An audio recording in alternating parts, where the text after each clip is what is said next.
السلام عليكم ورحمة الله وبركاته. سو دواada dhammaantiin mar kale iyo Hilal Trading insha Allah dadku cusub tahay channelkeena subscribe saar si aad ula socotid casharo badan oo free ah oo ku soo gudbino YouTube-keena sidoo kalena ku sabir Telegram channelkeyga Hilal Trading oo aad ka heli doonto description-ka hoose insha Allah maanta halkan waxaan ku duubi doonaa muuqaal aan kaga hadlayo qaabka aan tradeada noogu salayno iyo saan tradeada u galno iyo san entry-ga u qaadano iyo area-da ka galno iyo halkan stop loss ka dhigno iyo sidaan tradeada u qaadano insha Allah dhammaan halkan aan idinku wadaagi doono insha Allah beerkan aan maanta aan isticmaalayo ama aan ku sameynayo back testing-ka waxa weeyaan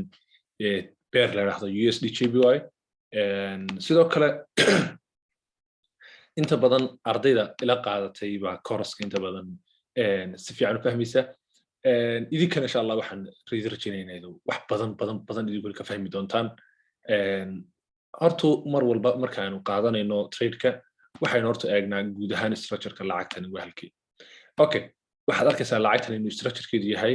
inay sameynayso structure maxay up movement inay sameynayso structure up trend nima ah okay taas waxa weeyaan higher-keeda structure-keedu guud okay marka la yimaado lower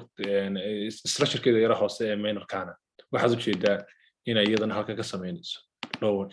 inay sameynayso uptrend-nimo isaga okay intaa markaynu fahanno waxaynu calaamadinaynaa area-da aynu isleenahay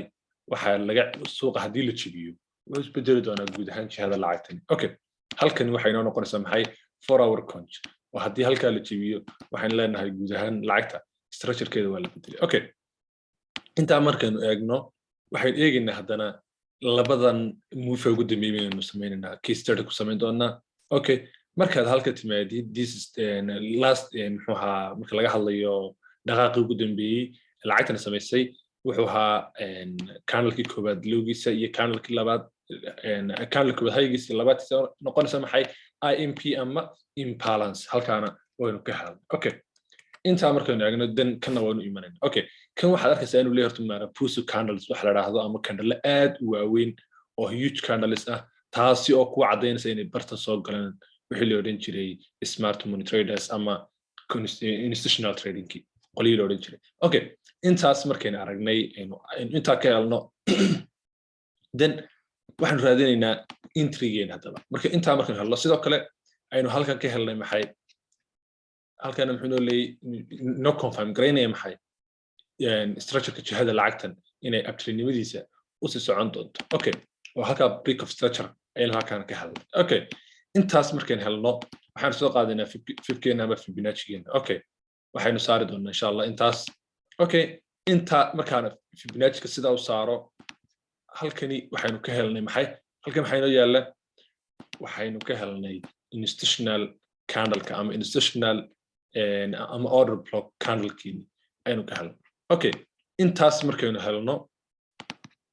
waxaan sidoo kale dejinaynaa maxay where is the entry stop loss-keena iyo entry-geena halku inoo noqonaya okay stop loss-keena iyo entry-geena labadu waxay inoo noqonayaan entry-geena iyo stop loss-keena iyo TP-geena intaba waxay inoo noqonayaan halkan inoo noqonay okay trade-kan wuxuu inoo noqonayaa isaga entry-giisu afka ugu horeeya ee order block barta uu ka soo bilowdo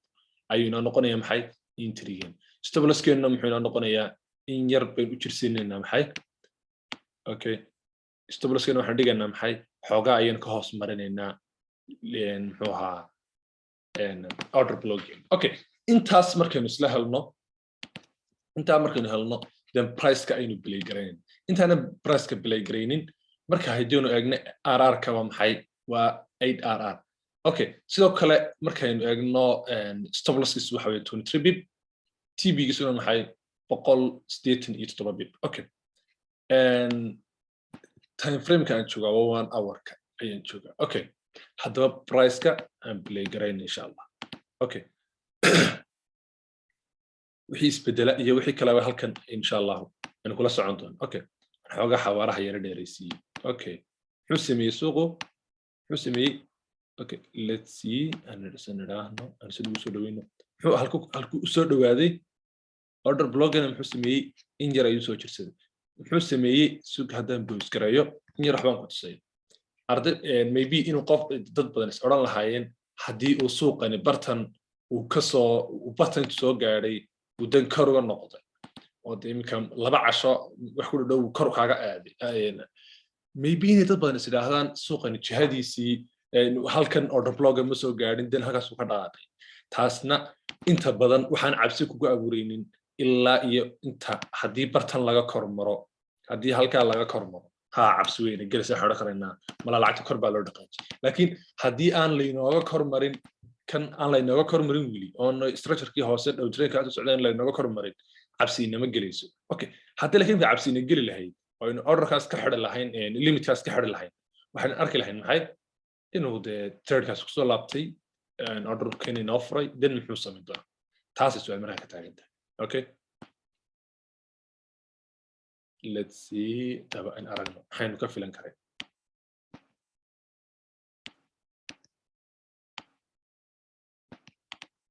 okay pricing time bilaabo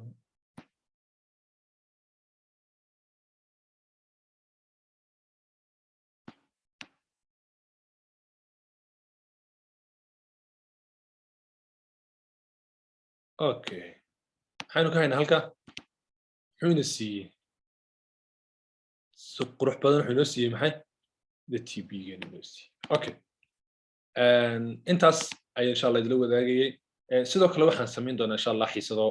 aan idinkula soo geli doono si live ama YouTube live ama Zoom live insha allah waan idila soo wadaagi doonaa halkan ma wixii update idikula soo wadaagi doonaa qaybta community-ga marka labadaba insha allah waxay idila samayn doonaa insha allah backtesting free aan idila samayn doonaa oo dhammaanteen aynu insha allah kusoo wada galno marka inuu YouTube noqon doono inuu private Zoom noqon doono insha allah waan idin soo sheegi doonaa السلام عليكم ورحمة الله وبركاته